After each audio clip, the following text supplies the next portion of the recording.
Now, your breaking news and weather authority. It will be a chilly but clear night ahead as temperatures dip into the middle 30s by sunrise, and the 60s return with plenty of sunshine for our Tuesday. New at 6 on WITN. Several suspects are behind bars in Pitt County, charged in some of the recent fast food robberies. Yeah, that's really scary. Deputies are investigating the kidnapping of 2 men in the East by a group of men impersonating law enforcement officers. We'll have the details coming up. It was exciting. We all cheered for him, and the more we cheered, the more he walked. Doctors said he would never walk, but one 6-year-old proves them wrong the day his dad got home from deployment. I'm Carly Swain. Tonight, the video you've just got to see. Now, from your breaking news and weather authority, WITN News at 6. An out-of-control powder keg environment. That's how Greenville Police Chief William Anderson described the downtown area in an email to Mayor Alan Thomas. WITN and other media requested the email, and the city released it this afternoon. In the email, Anderson calls the downtown area an out-of-control powder keg environment, in quote.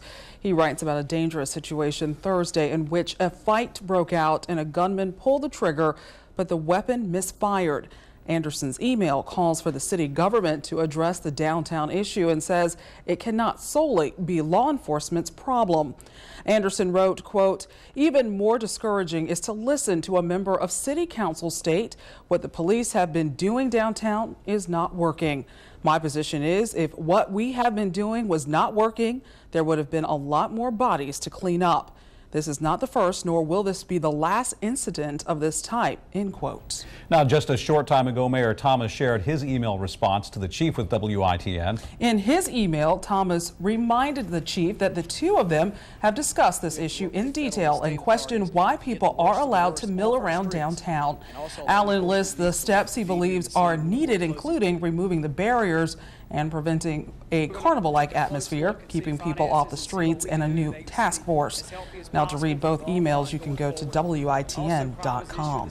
And as WITN was first to tell you, Chief Anderson has given his resignation to the city, along with 2 other high-profile officials. That is the focus of a special meeting set for tonight as Greenville City Council discusses filling those jobs. In 3 straight weeks, Police Chief William Anderson, City Manager Wayne Bowers, and Public Works Director Wes Anderson all announced they would be stepping down before the end of March. Tonight's meeting is at 6 o'clock at City Hall and will be open to the public. We'll be there and let you know what happens coming up tonight at 11 o'clock. Well, police in several cities could be getting closer to solving a rash of armed robberies at local fast food restaurants. Now, for months, there have been holdups and they have concerned customers, workers, and authorities. And over the weekend, 4 people were charged in at least 3 holdups in Greenville. But could they be responsible for others? And will there be more arrests to come? Greenville police can't say much about the 4 men arrested and charged with at least 3 restaurant robberies in the past 3 months. In terms of the robbery suspects, this investigation is continuing, and beyond that, I cannot comment further. So we had to look through arrest warrants to find out what they're charged with. All 4 are accused of holding up the Burger King on North Memorial Drive 1 month ago.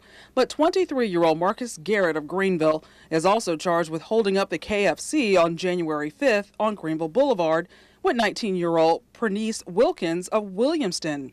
22-year-old Trevin Gibson of Greenville and 19-year-old Deshaun Spruill of Robertsonville are also accused of robbing the Bojangles on Farmville Boulevard on November 17th. Managers at this Popeyes restaurant were targeted too when 3 men walked into the store back on January 5th, but left with nothing. So it was kind of frightening, but when you work in fast food, you deal with this kind of thing. So they changed their security plan to make the place safer for workers and customers. And while police aren't saying if the suspects are responsible for this robbery, customers are still glad to hear of some arrests. I'm glad to hear it. It'll make everybody feel a little bit safer going out right now, especially since they seem to be connected to so many of the robberies. Even if it's unclear if all involved are behind bars now. Crime's going to happen where crime's going to happen. You can't predict it, and you'd like to prevent it, but you also can't walk around, being scared all your life either. Well, it's unknown how much money was stolen from the robberies, but their bonds were set at $1 million apiece. Now, they had their first court appearances today and are still in the Pitt County Detention Center.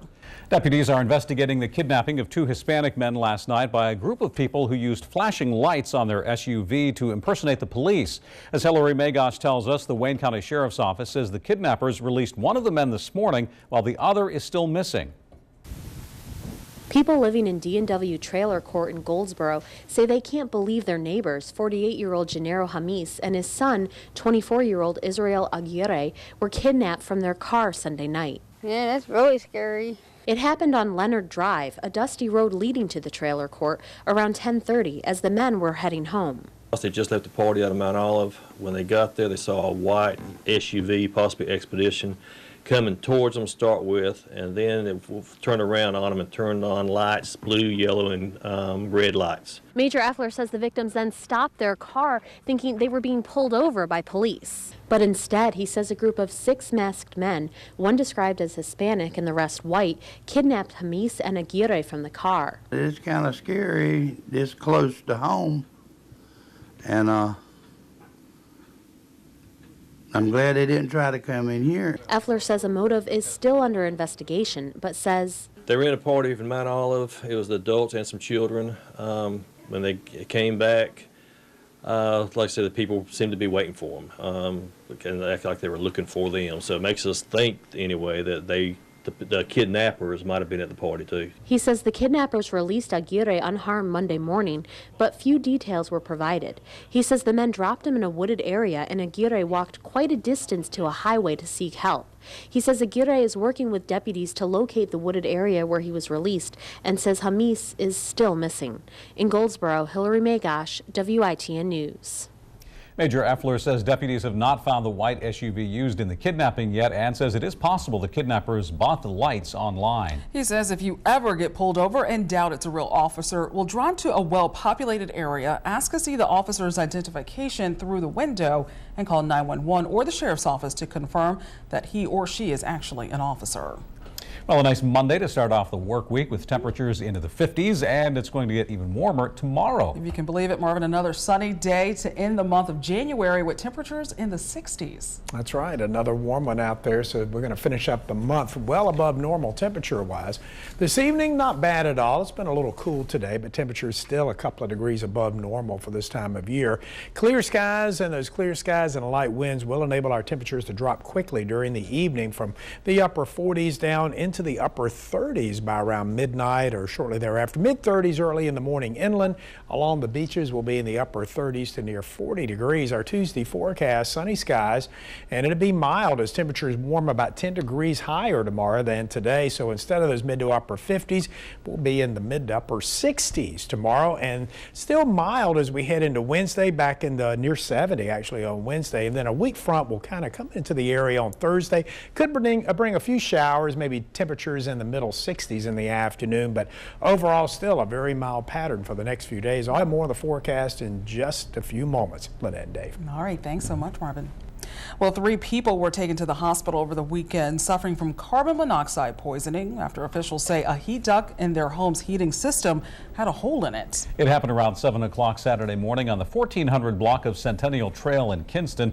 Fire officials say the home had 600 parts per million of carbon monoxide in it and say the daily limit you are supposed to be exposed to is 35 parts per million. They say there are a few things that you can do to prevent the same thing from happening to you. Say inspect annually your heating systems, hot water heater, anything you have in your home that runs off gas. With that annual inspection, you can catch something, and also make sure you do preventive maintenance when needed on your heating equipment. And they also say it's a good idea to install carbon monoxide detectors in your home. Well, quick action by firefighters kept a turkey barn fire from being a major disaster for some turkey farmers. Dispatchers say they got the call a little after 9 this morning to the 400 block of John Williams Evans Road in Magnolia and Duplin County. Well, you can see in the inside of this turkey barn where the fire started and continued on the rooftop. Turkey farmers on hand say no one was injured in the fire and all of the 5,000 turkeys in that barn were saved. We were very fortunate to have the Magnolia Fire Department so close by, and their response was awesome. They got here in minutes.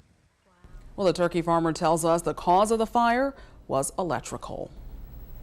A 6-year-old with cerebral palsy had quite a surprise for his dad when he returned from Afghanistan. You will see that emotional reunion coming up.